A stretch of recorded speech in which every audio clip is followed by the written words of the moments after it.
태국 뉴스를 가장 쉽고 빠르게 전해주는 영준이의 태국 뉴스룸. 구독과 좋아요는 사랑입니다. 영준이의 태국 뉴스룸 시작합니다. 푸미탄 부총리 겸 내무장관이 이번 협상은 민간인 피해를 줄이기 위한 휴전이 핵심이었다고 밝혔습니다. 향후 일반 국경위원회를 통해 양국 군이 해법을 모색하며 태국은 주권 수호를 최우선으로 한다고 강조했습니다. 휴전 제안은 자정무렵군과 논의되었고 7월 29일 오전 7시 태국 제2군과 캄보디아 군단이 공동회의를 열 예정이며 협상이 마무리되면 국제사회와 공동회의를 통해 문제 해결을 지속할 계획입니다. 보건부가 7월 8일 오전 11시 30분 기준 태국 캄보디아 충돌로 민간인 14명이 사망하고 52명이 부상했으며 중상 12명, 중간 부상 13명, 경상 13명으로 확인되었다고 밝혔습니다. 부상자는 시사켓 주에서 3명 증가했습니다. 임시 피난소는 7개 주 534곳에 설치되었으며 현재 15만 6,966명이 대피 중입니다. 중앙수사국장이 국경 긴장 상황과 관련해 경찰의 후방지역 방호 계획을 시행하고 인도적 지원에 집중하라고 지시했으며 고속도로 경찰을 중심으로 주민 대피, 부상자 이송, 지역 안전 확보를 수행 중이라고 밝혔습니다.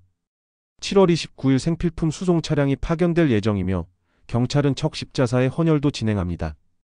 국경 지역에서 교전 상황을 생중계하며 증오를 유발하는 인플루언서들을 경고하고 법과 인권을 존중해달라고 당부했으며 상대국 출신 인물에 대한 감정적 대응을 자제하고 국제사회의 시선을 고려해 책임있게 행동해달라고 강조했습니다.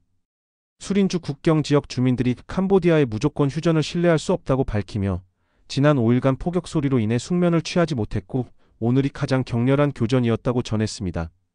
오늘 밤에도 벙커에 피신할 예정이며 피난소에 있는 주민들은 아직 귀가하기 어렵다고 말했습니다. 외교부가 캄보디아 측의 화학무기 사용 주장에 대해 명확한 증거가 없으며 사실 왜곡을 통해 국제사회에서 태국의 신뢰를 훼손하려는 의도라고 반박했습니다. 화학무기 금지 협약을 철저히 준수하고 있으며 어떠한 경우에도 화학무기 사용을 단호히 반대한다고 밝혔습니다.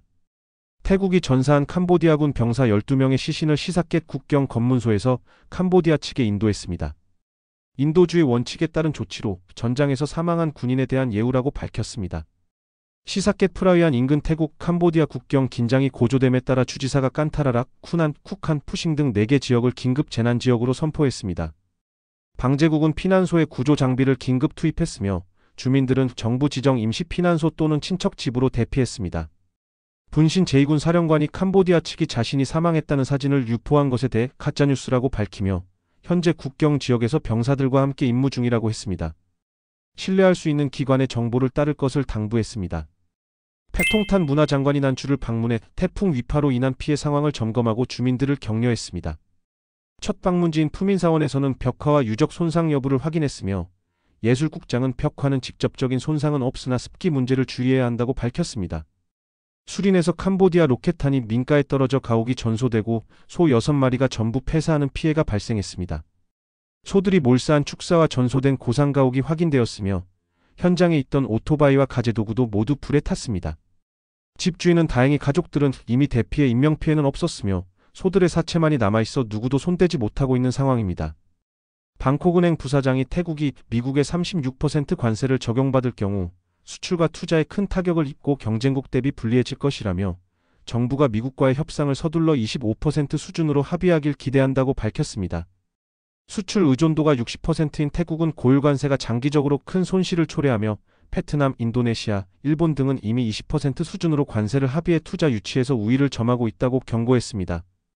민간이 감당할 수 있는 관세 수준은 25%로 일정한 적응은 가능하며 농업산업 일부에 영향을 주더라도 수출 기반은 유지될 수 있다고 밝혔습니다. 교통부가 일본국제협력기구가 방콕 수도권 철도망 개발 마스터 플랜 2단계를 발표하며 철도망 확대와 교통병목 해결, 도시성장 연계를 목표로 세미나를 개최했습니다. 계획은 2025년에서 2040년까지 245km, 19개 신규 노선을 추진하며 9개 급행 사업에 약 2,420억 바트를 투자합니다. 일본 전문가들은 토지 구획 정리, 환승허브, 공동승차권 등 도시계획과 철도 개발 통합을 강조하며 일본 사례를 참고해 역세권 중심 지역 발전을 추진해야 한다고 제안했습니다. 수코타이 시삼농에서 용강 범람으로 가옥 투체가 유실되고 1m 이상 물이 차오르며 노인과 어린이가 고립되었습니다.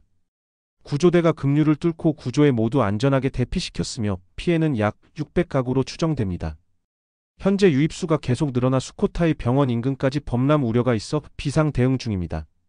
짜뚜짝 인근 농업시장에서 총격 사건이 발생해 경비원 4명이 숨지고 상인 등 3명이 다쳤습니다. 총격범은 과거 주차 중 차량이 훼손된 일에 앙심을 품고 범행을 계획했으며 범행 직전 택시 안에서 총으로 경비원을 쏘겠다고 말한 것으로 확인됐습니다. 범행 후 시장 한가운데서 스스로 목숨을 끊었습니다. 총기는 2018년 등록된 합법 무기였으며 가족에 따르면 그는 수년간 경비원에 대한 원한을 품고 있었습니다. 경찰은 개인적 복수로 보고 있으며 농업부는 시장 보안 강화를 약속했습니다. 이상 영준이의 태국 뉴스룸을 마치겠습니다. 감사합니다.